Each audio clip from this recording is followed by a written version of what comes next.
mulai dari tahun 2000 sampai 2006, 2007 itu saya lihat nggak banyak perkembangan. Kayaknya udah menjual barang ya dibohongin, terus kita beli bahan ya juga banyak yang nggak bener. Ya kayak kadang mau bayar tukangnya aja repot. Kadang kita mau cari sana cari sini, kadang ya juga hutang ke teman-teman gitu. Tapi kita yakin ya, maksudnya meskipun begitu berjalan sampai bertahun-tahun, tapi saya punya keyakinan pasti suatu saat Allah menunjukkan jalan yang lebih baik. Saya yakin seperti itu.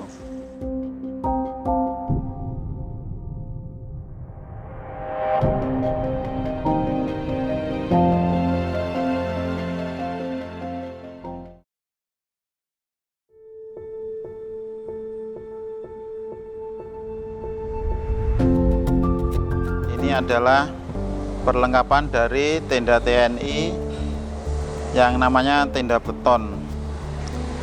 Dan jenisnya ada satu kaki, ada penghubung samping, ada penghubung tengah, juga ada bagian bawah. Terus dilanjutkan, ini adalah barang-barang yang berkaitan dengan karoseri, perlengkapan bis dan aksesoris, dan juga nah ini adalah alat dari pemadam kebakaran.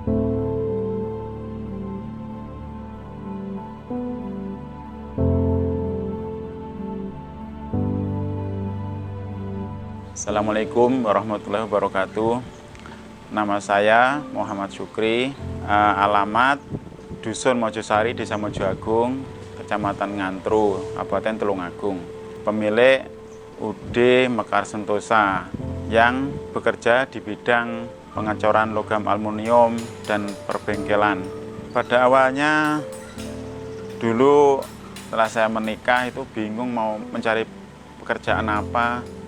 Dulu pernah kita memikirkan mau membuat pekerjaan bikin emping, tapi bikin emping yang saya gandengan dengan teknologi. Terus ternyata kita pikir-pikir itu kok belum pas. Lalu kita ada ide lagi ingin membuat kapur tulis. Kita udah bertanya-tanya untuk membuat cetakannya, membuat dari bahan-bahannya, tapi kayaknya kok di angan-angan belum pas. Setelah itu ada teman yang menawarkan alat pengecoran logam aluminium. Kita survei, kita lihat, setelah itu kita beli, tapi dengan syarat saya mau beli tapi tolong diajarkan untuk saya cara-caranya supaya kita bisa melaksanakan tugas itu. Setelah kita beli, diajarkan selama 2 hari mungkin ya. Ya waktu 2 hari yang jelas kan nggak cukup. Setelah itu dia yang penjual alat itu dia mengenalkan temannya lagi yang di Surabaya untuk supaya bekerja di sini di tempat saya ini, yaitu untuk membuat batangan aluminium. Setelah itu dalam berjalan sampai mulai awal tahun 2000 yang dihasilkan yaitu pengecoran logam bahan baku, yaitu bahan baku aluminium. Sambil berjalannya waktu dengan adanya orang yang ahli dalam bidang aluminium, kita sambil belajar juga sambil mencari order. Yang order yang pertama itu dapat yaitu membentuk gagang pisau pengrajin ya, jadi pengrajin yang mengerjakan gagang pisau aluminium mulai kita buat, akhirnya berhasil. Kalau mulai dari nol ya dari batangan aluminium itu, jadi dari bahan daur ulang, istilahnya dari gram-gram, dari tayanya aluminium itu kita buat batangan. Jadi pada awalnya itu kita menjual batangan aluminium ke pengrajin pengecoran yang lebih besar gitu. Ya sebetulnya banyak liku-likunya lah. Karena kita membeli bahan itu kadang-kadang dicampur apa ya? Kadang kecampuran yang tidak seharusnya, kadang-kadang besi, aluminium, gram aluminium dicampur besi, logam apa dari pengepul dicampur. Ya kadang dicampur, kadang tercampur, kadang juga. Jadi nggak hitungannya nggak sampai besar.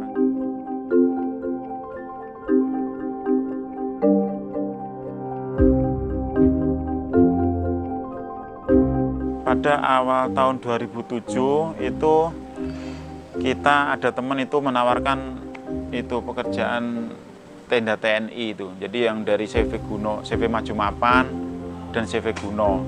Jadi pada awalnya kita apa ya, dapat orderan itu termasuk udah mulai bangkit lah. Jadi karena ordernya sangat banyak. Jadi orderannya itu ribuan. Jadi bukan hanya sedikit-sedikit. Ya termasuk mulai bangkit lah 2007. Setelah itu kita terus menggarap orderan dari CV Maju Mapan itu. Setelah itu kita juga dapat orderan lagi dari cetakan X-ray.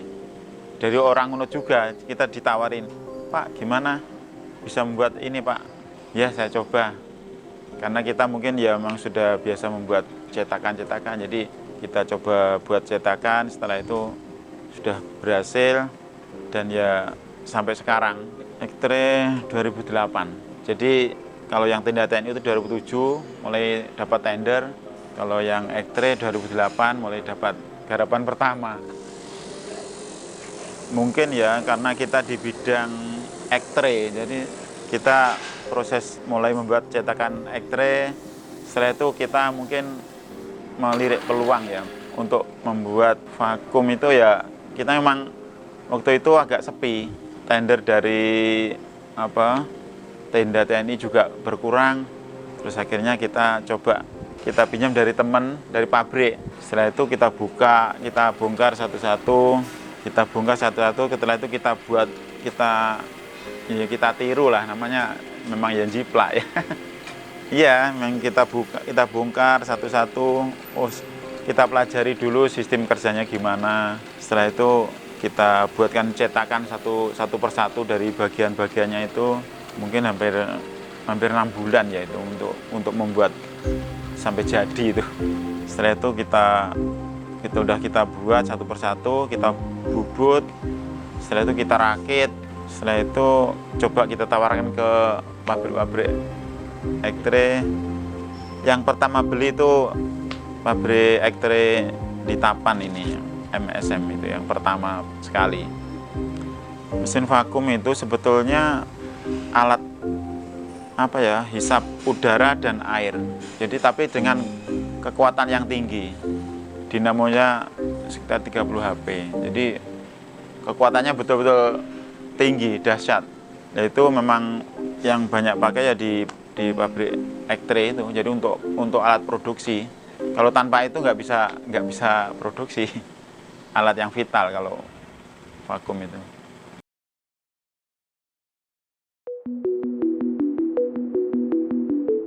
Untuk harga, untuk yang pertama itu kita jual 37 juta itu. Kalau dibandingkan dengan yang alat impor itu waktu itu harganya 46 juta yang impor. Lebih murah jenengan? Iya, memang kita harus selisih baru laku. Kualitas sama. Teman kita yang pabrik truk yang di pelosok kandang itu kita tahu persis waktu itu dia beli satu yang orisinil, maksudnya yang impor, ditaruh di mesin. Setelah itu sejarah berapa bulan itu ya 2 bulan mungkin ya, beli punya kita, ditaruh di mesinnya aja ya. Dalam jangka waktu 2,5 tahun mesin yang impor tuh justru sudah servis dulu, kita yang servis. Yang punya kita belum rusak sampai udah 4 tahun, cuman ganti bearing aja. Jadi insya Allah bisa diadu untuk mutunya.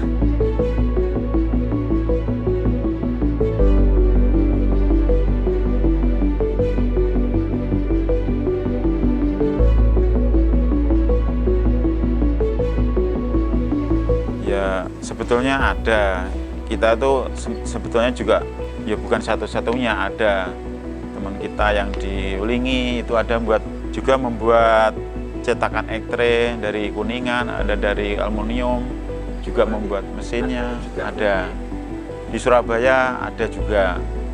Tapi juga kalau se-Jawa Timur ya mungkin hanya bisa dihitung jari lah, mungkin dalam 2-3. Mulai tahun 2000 itu berarti udah 21 tahun. Pada awalnya dulu banyak orang kampung tuh melihat tuh ngelebur besi itu pada ngelihat. Ya pada mungkin gumun lah itu. Awalnya seperti itu. Tentu pernah banyak sekali sebetulnya sandungan-sandungan waktu kita mulai pengecoran bahan batangan itu. Mulai dari tahun 2000 sampai 2006, 2007 itu saya lihat nggak banyak perkembangan. Kayaknya udah menjual barang just dibohongin, terus kita beli bahan ya juga banyak yang nggak bener.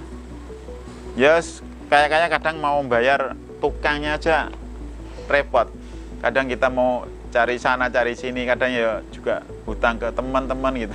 Tapi kita yakin ya, maksudnya meskipun begitu berjalan sampai bertahun-tahun, tapi saya punya keyakinan pasti suatu saat Allah menunjukkan jalan yang lebih baik. Saya yakin seperti itu.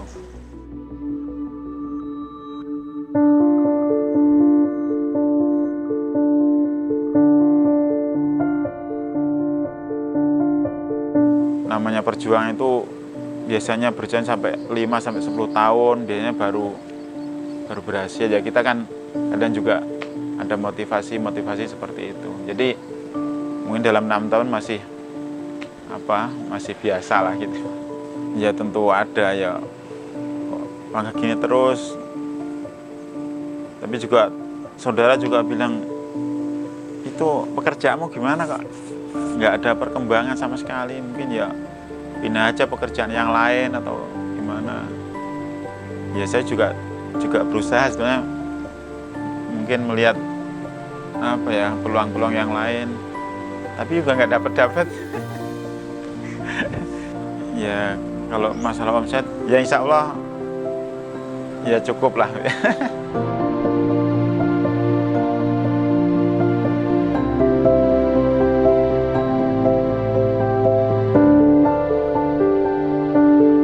Kemarin tahun 2015 itu kita dapat orderan habis bahan itu sekitar 15 ton itu ya. 15 ton bahan logam aluminium. Itu kita garap sampai setahun lebih ya. Jadi setiap bulan nggak ada henti-hentinya itu, full. Kalau tahun-tahun sebelumnya dalam 1 tahun itu biasanya dua kali order, mungkin dapat 500 set, 500 unit, kadang 1000. Kalau yang 2015 itu lebih dari 2000 ya, 2000 set gitu ya.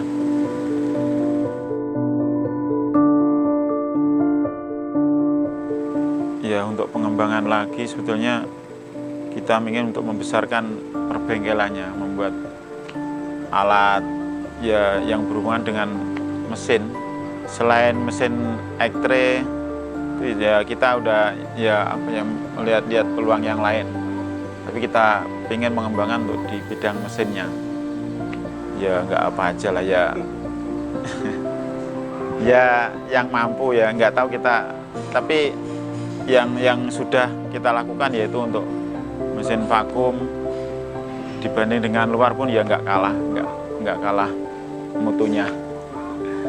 Kalau mesin ektre ya kita sudah menjual berapa ya, mungkin sekitar 10 unit. Nah, itu kemarin di Sulawesi namanya Haji Samir, terus di Riau itu Pak Pino, terus yang di Palembang itu Pak Hirman, terus kalau yang di Gresik itu Pak Sugi, yang di Jombang,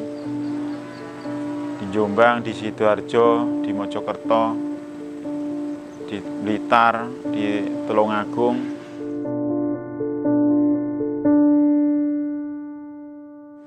yang kalau apa ya, yang untungnya agak menyolok banyak itu yang di vakumnya sebetulnya. Jadi cetakannya di vakumnya itu ya agak lumayan. Kalau mesin vakum itu mungkin ya bisa sekitar 200% lah. Cuman ini ada corona ya agak berkurang, berpengaruh juga. Untuk harga mesin vakum itu sekarang di kisar 45 juta. Yang 30 HP. Kalau yang 60 HP berkisar 70 juta. Kalau yang kita juga bikin yang 75 HP. Kisar 150-an juta itu.